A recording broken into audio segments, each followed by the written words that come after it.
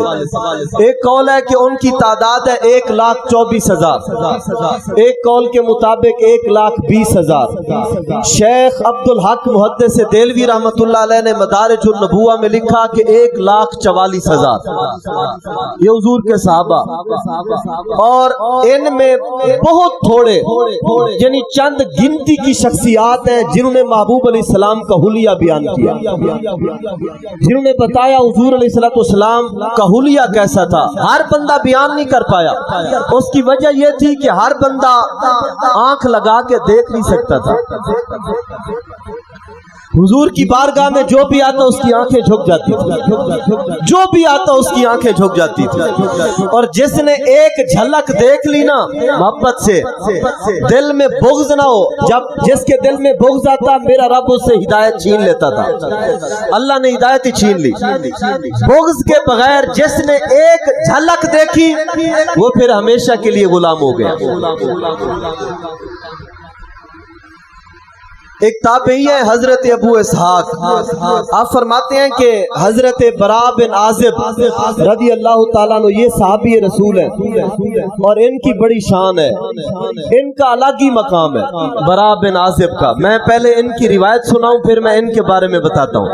حضرت برا بن عازب، حضرت ابو اسحاق فرماتے ہیں مجمع تھا، ہزاروں لوگ موجود تھے، حضرت برا بن عازب آئے تو لوگوں نے کہا جی محبوب علیہ السلام کا حلیہ بتائیں، حضور کا حسن کیسا تھا بیان کریں۔ حضرت برا بن عازب بتاتے رہے۔ حضرت ابو اسحاق فرماتے ہیں ایک شخص نے سوال کیا، الگی سال رجل البراء بن عازب اکان وجہ رسول اللہ صلی اللہ تعالی علیہ وسلم مثل سیفی، فرماتے ہیں جب آپ بیان فرما رہے تھے نا تو ایک بندہ کھڑا ہو گیا، اس نے کہا محبوب علیہ السلام کا چہرہ انور چمکدار تھا، تلوار کی طرح چمکدار تھا۔ حضرت برا بن عازب فرمانے لگے لا بل مثل القمر، فرمایا تلوار کی طرح نہیں بلکہ چودھویں کے چاند کی طرح تھا۔ یعنی تلوار ہوتی ہے نا صاف شفاف، تو انہوں نے مثال اس کی دے دی، لیکن صحابی رسول نے اصلاح فرمائی، فرمایا حضور کی مثال، ویسے یہ چاند کیونکہ بہت حسین ہے اس لیے تشبیہ دی گئی، لیکن چاند حضور جیسا نہیں ہے۔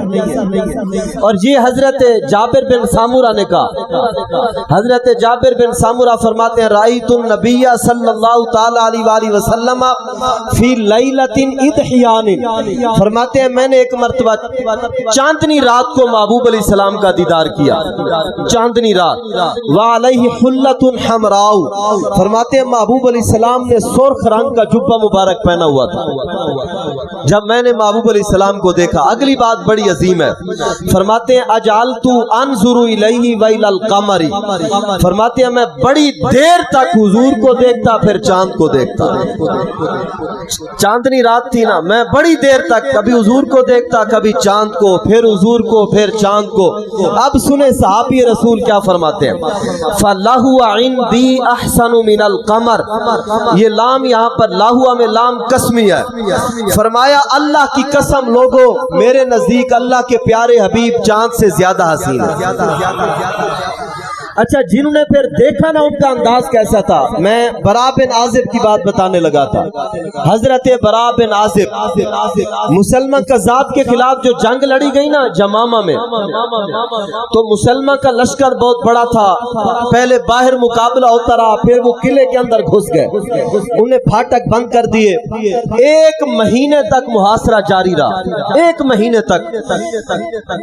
وہ جو قلعے کی دیواریں تھیں فصیلیں بڑی مضبوط تھی اور پھاٹک بڑا مضبوط تھا، صحابہ جب بھی آگے بڑھتے ادھر سے تیروں کی بارش آتی۔ آپ جانتے ہیں اس جنگ میں 1200 صحابہ شہید ہوئے اور بہت بڑا نقصان ہوا، بڑی ٹف قسم کی جنگ تھی۔ حضرت براء بن عازب آئے حضرت خالد بن ولید سپہ سالار اعظم کے پاس، ان سے آ کر عرض کرنے لگے کہ حضور اس طرح کریں کہ میرے پیٹ اور پشت پر نہ رسی باندھ لیں، رسی باندھیں اور اس رسی کو نہ ڈھالوں کے اوپر اس کو یوں گھمائیں سارے مل کر، مجھے دیوار کی دوسری جانب گرا دیں، پھینک دیں، میں جا کر پھاٹک کھول دوں گا۔ سمجھ آئی بات کی؟ دیواریں بہت اونچی اونچی قلعے کی اور وہ فتح نہیں ہو پا رہے، ایک مہینہ گزر گیا۔ حضرت براء بن عازب کہتے ہیں حضور مجھے نا رسی سے باندھ کر یوں سارے مل کے یوں گھمائیں اور پھینکے، میں ادھر جا کے پھاٹک کھول دوں گا۔ حضرت خالد بن ولید مسکرا دیے، فرمایا آپ عجیب بات کرتے ہیں، فرمایا 40,000 کا لشکر ہے اندر، وہ سو تھوڑی رہے، انہوں نے تلواریں تھامی ہوئی ہیں، پوری تیاری کے ساتھ ہیں۔ پہلی بات تو یہ ہے جب اتنی اونچی دیوار سے ہم آپ کو پھینکیں گے تو وہاں جاتے جاتے آپ کا کیا بچے گا، ہڈیاں چورو چور ہو جائیں گی، دروازہ کھولنا دور کی بات ہے، اپنے ہاتھ سے بندہ مار بیٹھیں گے۔ حضرت براء بن حضرت خالد تو مسکرائے نا، آپ نے یہ بات کی، حضرت براء بن عازب بالکل سیریس عرض کرنے لگے حضور آپ مجھے پھینک دیں، واللہ بخدا میں نہیں مروں گا، میں اس پھینکنے سے نہیں مروں گا، نہ 40,000 کے لشکر سے مروں گا۔ حضرت خالد نے فرمایا کیا تم نے کوئی سند لے رکھی کہ تو نے ابھی نہیں مرنا؟ حضرت براء بن عازب نے کہا ہاں میں نے سند لے رکھی ہے۔ انہوں نے کہا وہ کیسے؟ فرمایا مجھے اللہ کے محبوب علیہ السلام نے فرمایا تھا یرموک میں تیری موت آنی ہے، آئے ہائے ہائے، تیرے منہ سے جو نکلی وہ بات ہو کے رہی، کہا جو دن کو کہ ہے شب تو رات ہو کے رہی۔ آپ ایمان دیکھیں، محبوب علیہ السلام کے فرمان پر مر مٹنا دیکھیں، فرمایا مجھے پھینک دو، قسم بخدا میں پھینکنے سے نہیں مروں گا، اس لیے کہ میرے محبوب نے جو فرما دیا موت یرموک میں آنی ہے، پہلے اگر آ گئی پھر حضور کا فرمان پورا نہیں ہوگا۔ فرمایا خالد بن ولید بتاؤ حضور کا فرمان کبھی جھوٹا ہو سکتا ہے؟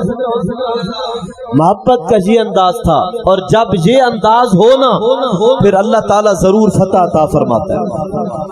اور یہ جو آج ہمارے اندر کمزوری ہے نا، ایمان کی کمزوری آ گئی، یقین ہی کوئی نہیں رہا۔ علامہ اقبال نے کہا یہ شیطان نے کہا تھا کہ خود مومن ہے محروم یقین، مومن کو خود بھی یقین نہیں ہے اسلام سچا کہ نہیں۔ ہم مطلب سچائی ایک پہلو سے اس انداز سے میں بات کر رہا ہوں، قرآن نے کہا نا بھائی لیظہرہ علی الدین کلی، یہ دین سارے ادیان پر غالب آئے گا، یہ قرآن نے فرما دیا، دین سارے ادیان پر غالب آئے گا۔ لیکن آج دیکھیں نا کئی مسلمان بیٹھ کر بات کرتے ہیں نہیں نہیں دین نہیں آ سکتا، کہتے ہیں دین کو کون آنے دے گا، یا دین آ گیا تو کیا بنے گا؟ جب ہمارا اپنا یقین نہیں ہے، جو بے یقینی ہے نا یہ غلامی سے بھی بڑی بدتر ہے، بے یقینی۔ جس شخص کے اندر یقین کامل آ جائے، اور یہ یقین کامل کا انداز تھا۔ فرمایا حضور نے فرما دیا تم ادھر نہیں مرو گے، پھر مجھے پھینک دو میں نہیں مروں گا۔ یہ یقین کامل ہونے کا انداز تھا۔ تو پیارے آقا صلی اللہ تعالی علیہ وآلہ وسلم کا جو حسن مبارک، حضرت ابو طفیل رضی اللہ تعالیٰ عنہ، یہ وہ صحابی ہیں جن کا صحابہ میں سب سے آخر میں وصال ہوا ہے۔ کیا نام ہے جی؟ حضرت ابو طفیل رضی اللہ تعالیٰ عنہ، یہ محبوب علیہ السلام کے صحابی سب سے آخر میں وصال ہوا 99 ہجری میں، یعنی محبوب علیہ السلام کے ظاہری وصال مبارک کے 99 سال بعد، 89 ایئر، 99 سال زندہ رہے حضور کے بعد۔ اور حضرت سعید جریری رضی اللہ تعالیٰ عنہ، یہ تابعی ہیں، آپ فرماتے ہیں حج کے ایام میں حضرت ابو طفیل پہاڑ کے اوپر کھڑے ہو گئے۔ پہاڑ کے اوپر کھڑے ہوئے تو آپ فرمانے لگے، لوگوں کو بلایا، فرمانے لگے رأیت النبی صلی اللہ تعالی علیہ وآلہ وسلم وما باقی علی وجہ الارض احد من رآہ غیری۔ فرمانے لگے لوگوں ادھر آؤ، میری آنکھیں دیکھو، یہ واحد آنکھیں ہیں جنہوں نے محبوب علیہ السلام کو خود دیکھا ہے، اور اس وقت میرے علاوہ کوئی ایک بھی بندہ روئے زمین پر نہیں ہے جس نے حضور کو دیکھا۔ فرمایا میں اکیلا ہوں، اور آؤ مجھ سے سنو حضور کیسے تھے۔ حضرت سعید فرماتے ہیں قلت صفوا لی، میں نے ان سے کہا جی بیان کریں محبوب علیہ السلام کا حلیہ کیسا تھا۔ جب میں نے یہ کہا نا تو آپ فرمانے لگے مختصر انداز میں، فرمایا کان رسول اللہ صلی اللہ تعالی علیہ وآلہ وسلم ابیضا ملیحا مقصدا، فرمایا محبوب علیہ السلام بالکل سفید رنگ والے تھے، گورے رنگ والے تھے، ملیحا سرخی پر مائل تھے، گورے رنگ والے تھے سرخی کی طرف مائل، یعنی آپ کا چہرہ سرخ تھا، اور مقصداً آپ کے جو اعضاء تھے جسم انور کے وہ درمیانے تھے۔ اور حضرت ابو ہریرہ رضی اللہ تعالیٰ عنہ آپ فرماتے ہیں کان رسول اللہ صلی اللہ تعالی علیہ وآلہ وسلم ابیضا، فرمایا محبوب علیہ السلام گورے رنگ کے تھے، چٹے رنگ کے، سفید۔ فرماتے ہیں کأنما صیغ من فضة، فرمایا لوگوں میں آپ کو کیا مثال دوں، گویا محبوب علیہ السلام کا جسم انور چاندی سے بنایا گیا۔ اچھا یہ جو تشبیہ ہے نا چاندی کی، یہ بھی صرف سمجھانے کے لیے، فرمایا چاندی سے آپ کا جسم انور بنایا گیا، اور ساتھ فرمانے لگے راجل الشعری راجل الشعری، فرمایا آپ کے بال مبارک جو تھے نا وہ کچھ گھنگریالے تھے، زلف مبارکہ بالکل سیدھے نہیں تھے اور بالکل بھی سلوڑ والے نہیں تھے، مسلسل مکمل گھنگریالے نہیں، کچھ گھنگریالے تھے۔ اچھا جنہوں نے محبوب علیہ السلام کو دیکھا نا، امام جلال الدین سیوطی رحمت اللہ علیہ نے الخصائص الکبریٰ میں بیان فرمایا ایک واقعہ، فرماتے ہیں کہ پیارے آقا صلی اللہ تعالی علیہ وآلہ وسلم ایک دن مسجد نبوی شریف سے باہر نکلے اور قباء کی جانب حضور جانے لگے، پیدل جا رہے تھے تو راستے میں ایک قافلہ رکا ہوا تھا، بڑی قابل توجہ بات ہے، ایک قافلہ رکا ہوا تھا، آقا کریم علیہ السلام جب گزرنے لگے، اب حضور کا حسن اتنا پیارا، چلنے کا انداز اتنا پیارا، وہ لوگ اجنبی تھے، انہوں نے دیکھا تو چند لوگ نہ چل کر آئے محبوب علیہ السلام کی بارگاہ میں مصافحہ کرنے، تو جب انہوں نے آ کر مصافحہ کیا تو محبوب علیہ السلام نے ان کا حال چال پوچھا، اور پھر آپ نے پوچھا کہ تم کون ہو، کہاں سے آئے ہو اور کہاں جا رہے ہو۔ جب آپ نے یہ بات کی نا، ادھر توجہ ذرا، وہ کہنے لگے کہ ہم تاجر ہیں، تجارت کی غرض سے جا رہے ہیں۔ محبوب علیہ السلام بڑی محبت فرماتے، آپ پھر ان کی طرف تشریف لے گئے، فرمایا مجھے دکھاؤ کہ تم کیا سامان لے کر جا رہے ہو۔ انہوں نے اپنا سامان دکھایا، کچھ ساز و سامان، کھانے پینے کی اشیاء اور کچھ اونٹ اور گھوڑے۔ نبی پاک علیہ السلام کو ان کا ایک اونٹ پسند آ گیا، آپ نے فرمایا کہ اگر تم چاہو تو یہ اونٹ میں خرید لوں۔ لوگوں نے کہا آپ چاہیں تو آپ خرید لیں. آپ نے فرمایا قیمت بتاؤ. میں مختصر کرنے لگا ہوں کہ وہ اس زمانے کے مطابق نا قیمت مقرر کر دی گئی.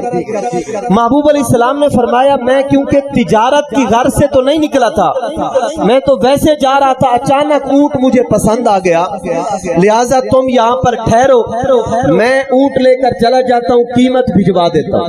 ان لوگوں نے کہا ٹھیک ہے آپ بھجوا دیں. تو نبی پاک علیہ السلام نے اونٹ کی مہار پکڑی اور آپ تشریف لے گئے. یہ لوگ آپ کی طرف دیکھتے ہی رہ گئے, یہاں تک کہ جب آپ ان کی نظروں سے اوجھل ہو گئے نا, اسی قافلے کا ایک بندہ تھوڑا دور بیٹھا ہوا تھا, اٹھ کر آیا, کہنے لگا کہ یہ نورانی چہرے والا بندہ کتنے کا اونٹ لے کر جا رہا ہے. انہوں نے بتایا جی یہ قیمت طے ہوئی. انہوں نے کہا پیسے دیے؟ یہ کہنے لگے نہیں یار پیسے نہیں دیے. انہوں نے کہا میں گھر جا کے بھجوا دیتا ہوں. وہ بندہ پوچھنے لگا کہ تم نے ان کا نام پوچھا, ان کا نام کیا تھا؟ اب جب انہوں نے محبوب علیہ السلام کو دیکھا نا, جیسے وہ حسن میں گم ہو گئے. وہ کہنے لگے جی ہم یار نام تو ہم پوچھ ہی نہیں سکے, ہم نے نام نہیں پوچھا. اچھا اس نے کہا یہ پوچھا ہے کہ کس قبیلے سے ان کا تعلق تھا؟ کہنے لگے یار یہ بھی نہیں پوچھ پائے. اس نے کہا یہ پوچھا ہے کہ یہ کہاں کے رہنے والے تھے, گھر کدھر ہے ان کا؟ انہوں نے کہا یہ بھی نہیں پوچھ پائے. اس نے کہا بڑی عجیب بات ہے یار, ایک بندے کو پہلی ملاقات میں اتنا قیمتی اونٹ دے رہے ہو, تم نے نام بھی نہیں پوچھا, قبیلے کا نام بھی نہیں پوچھا, اور ایڈریس علاقہ بھی نہیں پوچھا, تم نے ایسے اونٹ دے دیا. اب جو اونٹ کا مالک تھا نا وہ کہنے لگا یار بات تمہاری ٹھیک ہے, لیکن جب بولتے تھے نا تو سامنے والے دانتوں سے نور کی کرنیں نکلتی تھی. یہ حضرت عبداللہ بن عمر نے بھی کہا تھا اذا تکلم رویا کالنور یخرج من ثنایاہ. فرمانے لگے محبوب علیہ السلام جب کلام کرتے تھے نا تو دانتوں سے نور کی کرنیں نکلتی تھی. وہ بندہ کہنے لگا میں تو ادھر ہی گم ہو گیا. اس نے دوسرے سے کہا یار تو اچھا بھلا تاجر ہے, بڑا سمجھدار بندہ ہے, یہ چلو گم ہو گیا تھا جلووں میں, تو ہی پوچھ لیتا. اس نے کہا یار جب مسکراتے تھے نا یہ سامنے پہاڑ پر عکس پڑتا تھا, جب مسکراتے پہاڑ پر عکس پڑتا, میں ادھر دیکھتا رہا. تیسرے سے کہا بھئی تو بول پڑتا. اس نے کہا یار آنکھوں سے نور کی لائٹیں نکلتی تھی. کسی نے کہا چہرہ بڑا حسین تھا, کسی نے کہا ہاتھ بڑے پیارے تھے, کسی نے کہا بولنے کا انداز بڑا ہی کمال تھا. اس نے کہا یار دور سے میں بھی دیکھ رہا تھا بڑے حسین تھے, لیکن حسن کا جلوہ دکھا کر اونٹ لے گئے تم سے. اب جب یہ باتیں ہو رہی تھی ساتھ ہی اس قافلے کے سردار کی بیوی کا خیمہ تھا. اس نے نا پردہ ہٹایا, کہنے لگی میری بات سنو, اگر یہ نورانی چہرے والا بندہ قیمت نہ دے پھر قیمت مجھ سے لے لینا. اب لوگوں کی توجہ اس کی طرف ہو گئی, کہنے لگے تم جانتی ہو کون تھا؟ اس نے کہا واللہ میں بھی نہیں جانتی کہ کون تھا. انہوں نے کہا پھر ضمانت کیسی؟ وہ کہنے لگی کہ جب یہاں تمہارے ساتھ کھڑے ہو کر بات کر رہے تھے نا میں نے پردہ ہٹا کر ایک مرتبہ دیکھا ان کا چہرہ, میرا دل کہتا ہے ایسے چہرے والا جھوٹا نہیں ہو سکتا. ابھی یہ باتیں کر رہے تھے تو دو بندے گھوڑے پر آئے. انہوں نے کہا ہمارے آقا علیہ السلام اونٹ تم سے لے کر گئے. انہوں نے کہا ہمیں یہ تو نہیں پتا کہ تمہارے آقا تھے, لیکن اونٹ ہم سے لے کر گئے. انہوں نے کہا یہ لو اونٹ کی قیمت, اور ساتھ یہ حضور نے تمہاری ضیافت کے لیے کھجوریں بھیجی ہیں. اچھا وہ حضور کا حسن تو دیکھ چکے تھے, معاملات کو اب دیکھا تو ہاتھ جوڑ کے عرض کرنے لگے تمہارے آقا سے دوبارہ ملاقات ہو سکتی ہے؟ ہم یہاں جی بھر کے دیکھ نہیں پائے, دوبارہ ملاقات ہو سکتی ہے؟ انہوں نے کہا کیوں نہیں, آئیں تشریف لائیں. پھر اس پورے قافلے کو مدینہ شریف لایا گیا. امام لکھتے ہیں کہ یہ قافلہ جب مدینہ شریف پہنچا محبوب علیہ السلام نے ان کے سامنے اسلام پیش کیا. یہ سارے کے سارے لوگ کلمہ پڑھ کے مسلمان ہو گئے. ایسا کیوں نہ ہوتا؟ یہ جتنی بھی حدیثیں میں نے پڑھی ہیں نا، اس سے بھی بڑی حدیثیں، بے شمار حدیثیں، میں ذمہ داری سے عرض کر رہا ہوں، میں ایک طالب علم ہوں، میں اس پر صرف حضور کے حسن پر شاید پورا سال بھی جمعہ پڑھا دوں، میں اسی موضوع پر ہی صرف حضور کے حسن پر پورا سال جمعہ پڑھا دوں، ایسی حدیثیں پڑھ کے جو حضور کا حلیہ جو صحابہ نے دیکھا۔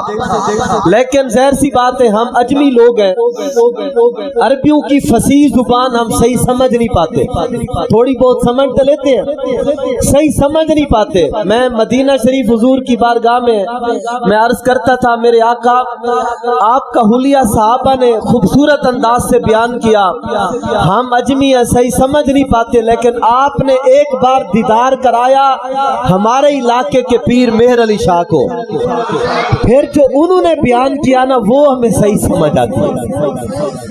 اچھا پیر صاحب کو نا ایک دیدار ہوا، وہ بھی خواب میں، صرف خواب میں دیدار کیا، تو پیر صاحب نے خود لکھا، فرماتے ہیں جس کو خواب میں حضور کا دیدار ہو جائے وہ ولایت کے 30,000 مراتب طے کر جاتا ہے، 30,000 درجے ولایت کے طے کر جاتا ہے۔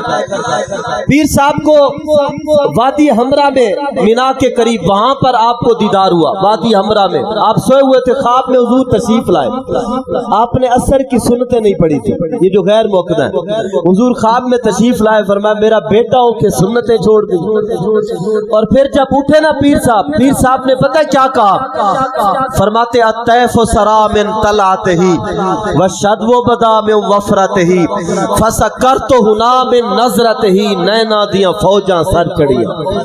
فرماتے خواب میں حضور کو دیکھ کر میں بے ہوش ہو گیا، خواب میں حضور کو دیکھا تو میں بے ہوش ہو گیا۔ فرماتے ہیں دو ابرو کوس مثال دسن جے تو نوکے میادے تیر چھٹن لبا سرخا کھا کے لال یمن چٹے دند موتی دیاں ہن لڑیاں اس صورت نو میں جان آکھاں کہ جان جہان آکھاں سچ آکھاں تے رب دی میں شان آکھاں جس شان تو شانہ سب بڑیاں اے صورت شالہ پیش نظر رہے وقت نزات روز حشر وچ قبر تے پل تھی جد ہو سی گزر سب کھوٹیاں تھی سن تد کھریاں لہاؤ مختو مخطط برد یمن لہاؤ مختو مخطط برد یمن من بھاوری جھلک وکھاؤ سجن اوہ مٹھیاں گالیاں لاؤ مٹھن جڑا ہمرا وادی سن کریاں انہاں روندیاں تے کرلاندیاں تے لکھ واری صدقے جاندیاں تے انہاں وردیاں مفت وکاندیاں تے شالا وت بھی آمن او گھڑیاں۔ اچھا یہ جو دو شعر ہیں نا میں ان کو نہیں پڑھتا تھا، ویسے یہ جو پیر صاحب کا کلام ہے میں نے درمیان سے شعر چھوڑے ہیں، لمبا کلام ہے یہ، میں الحمدللہ یہ وظیفے کے طور پہ پڑھتا ہوں، میں اپنے بچوں کو دودھ پیتے بچوں کو روزانہ ان کے کان میں یہ سنایا کرتا تھا، ہر روز وظیفے کے طور پر سورہ یاسین شریف کے ساتھ ساتھ پیر صاحب کا یہ کلام سناتا تھا۔ میں یہ دو شعر نہیں پڑھتا تھا، کیوں؟ میں نے اپنے استاد گرامی حضور قبلہ امیر المجاہدین علامہ خادم حسین رضوی صاحب رحمۃ اللہ علیہ، میں نے ایک دن ان سے نہ سوال کیا، گھر میں بیٹھے ہوئے تھے، میں نے کہا حضور کبھی آپ کو حضور کا دیدار ہوا؟